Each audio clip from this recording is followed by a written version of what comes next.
5, 4, 3, 2, 1, 0.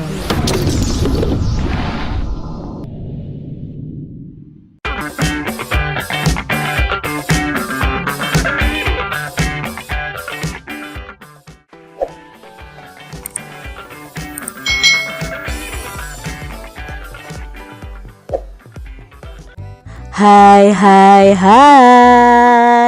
Selamat datang di channel YouTube Kak Citra. Apa kabar adik-adik semuanya?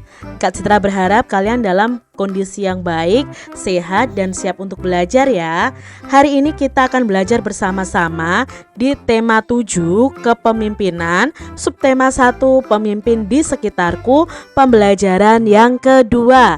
Mari adik-adik kita belajar dengan penuh semangat ya. Tadi malam aku menonton pertunjukan orkestra di televisi. Aku terkesan dengan dirijen yang memimpin orkestra itu. Kenapa? Pemain orkestra dapat menampilkan permainan musik yang indah. Adik-adik, pernahkah kalian melihat pertunjukan orkestra? Mungkin di televisi atau bisa melihatnya secara langsung ya, atau kalian bisa melihat juga di YouTube. Nah, untuk memimpin orkestra itu ada seorang pemimpinnya adik-adik. Namanya adalah dirijen ya. Nah, dirijen ini tugasnya itu memandu para pemain orkestra ini untuk bisa memainkan alat musiknya dengan baik dan indah. Adik-adik, hari itu Dayu dan teman-teman mempelajari lagu baru. Lagu itu berjudul Ibu Kita Kartini, ciptaan dari W.R. Supratman. Inilah lagu yang dipelajari Dayu dan teman-temannya. Adik-adik pasti tahu kan lagu ini? Ibu kita Kartini, putri sejati, putri Indonesia, harum namanya. Ibu kita Kartini, pendekar bangsa, pendekar kaumnya untuk merdeka. Wahai Ibu kita Kartini, putri yang mulia, sungguh besar cita-citanya bagi Indonesia.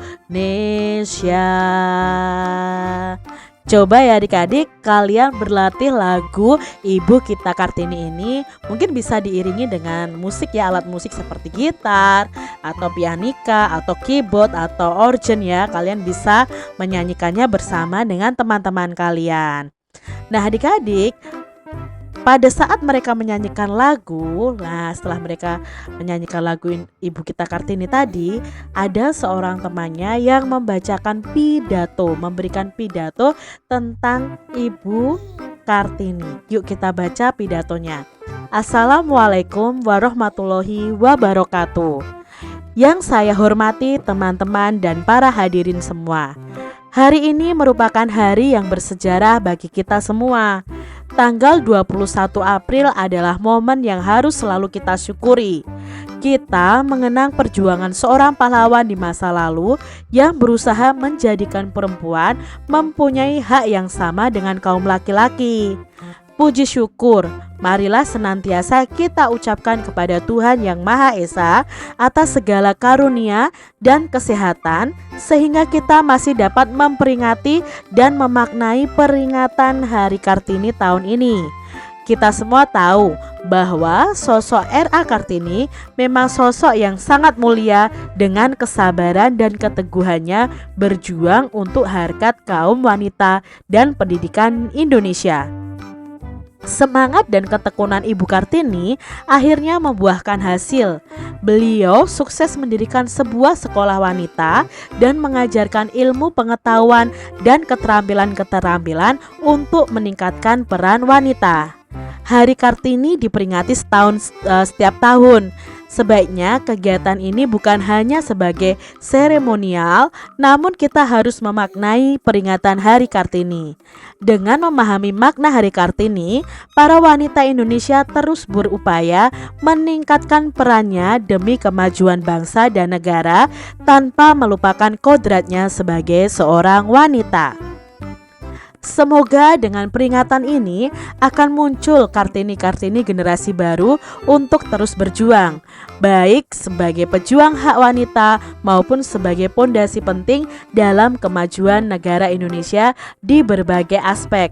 Seperti lirik lagu yang diciptakan oleh W.R. Supratman, yaitu Ibu Kita Kartini, Putri Sejati, Putri Indonesia, harum namanya. Meskipun Ibu Kartini sudah tidak ada, tetapi namanya dan perjuangannya dapat terus dinikmati hingga sekarang.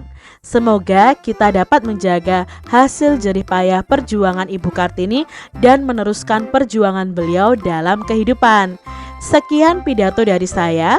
Mohon maaf jika ada kekurangan dan kesalahan. Wassalamualaikum warahmatullahi wabarakatuh.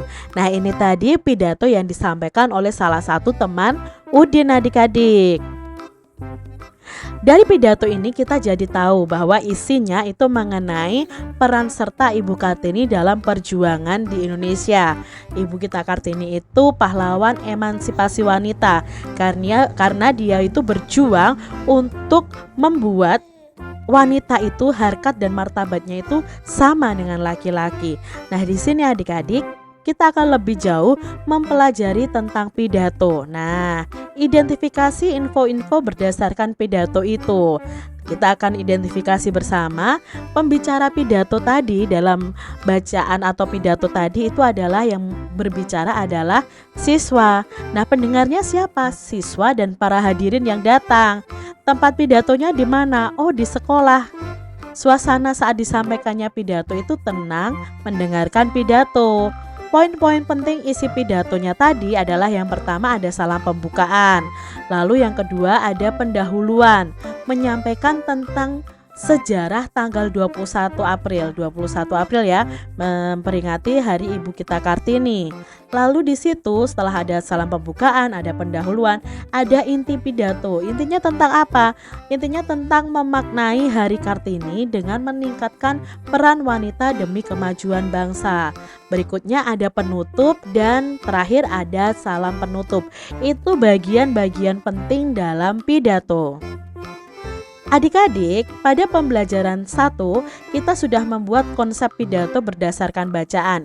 Ini tadi juga kita sudah belajar konsep pidato berdasarkan pidatonya yang ada. Nah, sekarang kita akan membuat konsep pidato dengan menuliskan dalam bentuk skema berikut ini. Nah, adik-adik bisa membuat rancangan pidato nih ya. Misalnya kalian mau berpidato tentang apa? Contoh dari Kak Citra, rancangan pidatonya adalah tentang pahlawan ini, yaitu Ki Hajar Dewantoro. Temanya apa? Oh, temanya tentang pemimpin di sekitarku. Judul pidatonya apa? Oh, judul pidatonya adalah meneladani Ki Hajar Dewantoro. Lalu poin-poin penting isi pidatonya apa? Yang pertama dalam pidato itu ada pembukaan ya. Biasanya pembukaan itu ya berisi salam pembukaan, lalu pembukaan sendirinya mengucapkan syukur kepada Tuhan Yang Maha Esa, itu termasuk dalam poin pembukaan. Yang kedua akan ada intinya. Nah, intinya apa? Oh, intinya tentang sejarah Hari Pendidikan Nasional. Yang ketiga, ada intinya lagi tentang jasa-jasa Ki Hajar Dewantoro dan harapannya sebagai generasi muda. Lalu di akhir dari pidato itu akan diberi penutup dan salam penutup.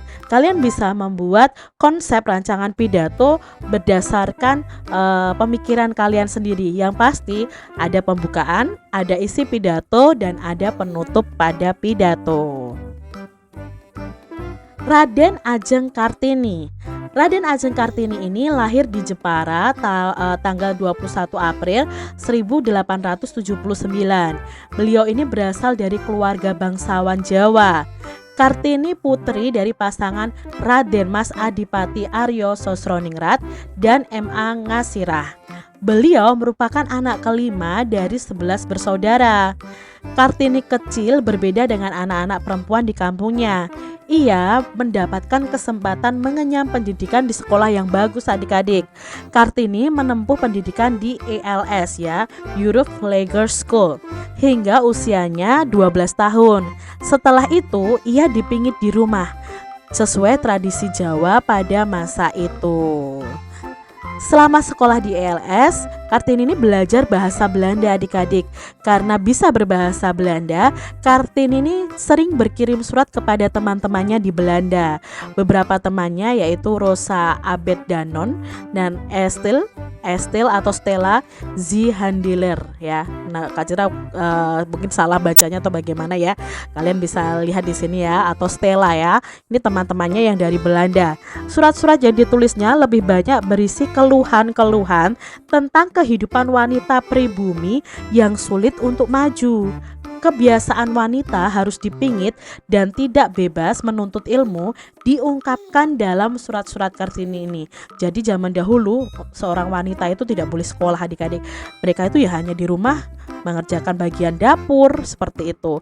Menurut Kartini, perempuan itu harus memperoleh kebebasan dan kesetaraan baik dalam kehidupan maupun di mata hukum. Kartini ingin melanjutkan sekolah ke Jakarta atau ke Belanda, tetapi orang tuanya tidak mengizinkannya adik-adik. Meskipun demikian, orang tuanya tidak melarangnya untuk menjadi seorang guru. Kartini pun mengajar anak-anak perempuan di sekitar rumahnya di Jepara. Pada usia 24 tahun, Kartini ini dinikahkan dengan KRM Adipati Aryo Singgih Joyo Adiningrat. Nah, kepada suaminya, Kartini ini menyampaikan bahwa ia ingin menjadi guru dan mendirikan sekolah adik-adik. Keinginan Kartini ini disambut baik oleh suaminya. Kartini didukung untuk mendirikan sekolah wanita di kompleks kantor Kabupaten Rembang.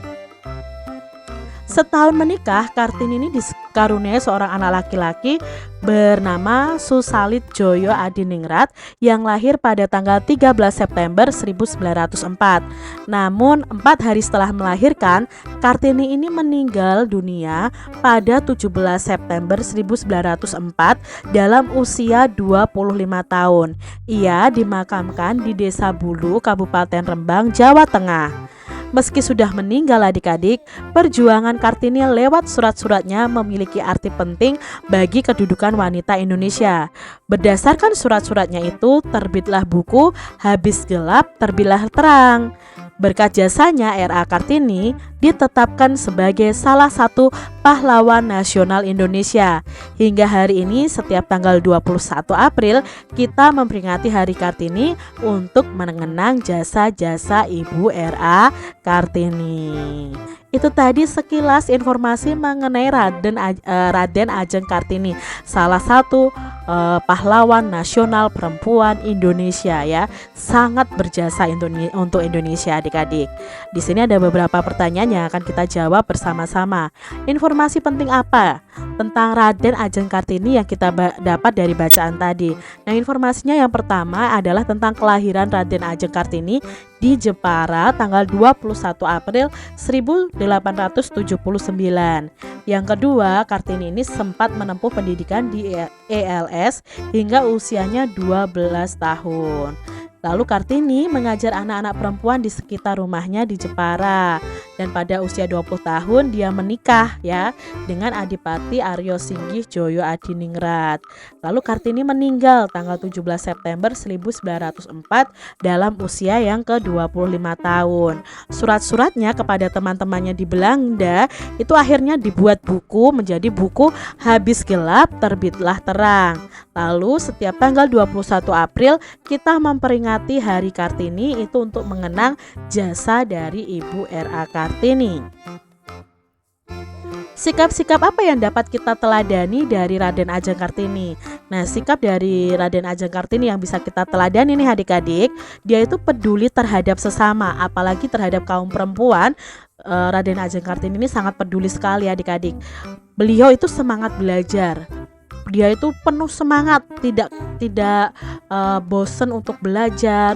Dia tidak bosan untuk mengajar anak-anak perempuan di sekitar rumahnya. Dia mudah bergaul dan beradaptasi. dia patuh kepada orang tuanya, dia pantang menyerah, dia pekerja keras dan selalu berpikir maju. Ini adalah contoh-contoh sikap-sikap yang dimiliki oleh pemimpin-pemimpin yang ada adik-adik. Pemimpin yang kita pelajari adalah Raden Ajeng Kartini. Jadi kalau kalian ingin menjadi pemimpin, milikilah sikap-sikap seperti Raden Ajeng ini. Nah, Ibu Kartini memang hebat ya, kata Siti. Betul, beliau berani berjuang untuk kemajuan perempuan Indonesia.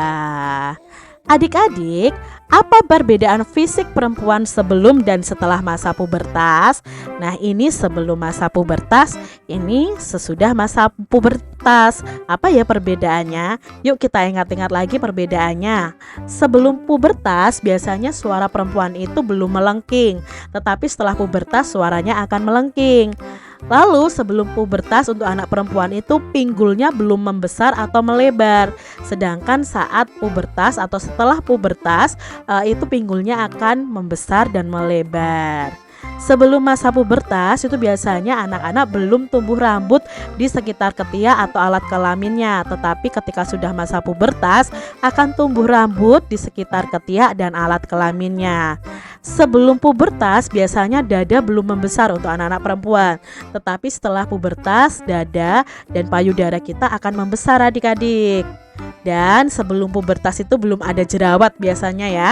Tapi setelah pubertas itu terkadang malah tumbuh jerawat karena kita akan menghasilkan banyak minyak-minyak nih, enzim-enzim yang mengeluarkan jerawat ini adik-adik. Itu biasanya pada masa pubertas anak perempuan. Sekarang kalian jadi tahu ya, apakah kalian itu masih di masa yang belum pubertas atau sudah memasuki masa pubertas. Demikian tadi adik-adik pembahasan kita di tema 7, subtema 1 pembelajaran yang kedua. Semoga video pembelajaran ini bermanfaat untuk adik-adik semuanya. Dan sampai jumpa lagi di video pembelajaran Kak Citra selanjutnya. Tuhan memberkati. Jangan lupa tekan tombol subscribe, lalu tekan loncengnya, tekan juga tombol like, lalu share ke media sosial kalian. Jangan lupa untuk ikuti media sosial Kak Citra. Terima kasih.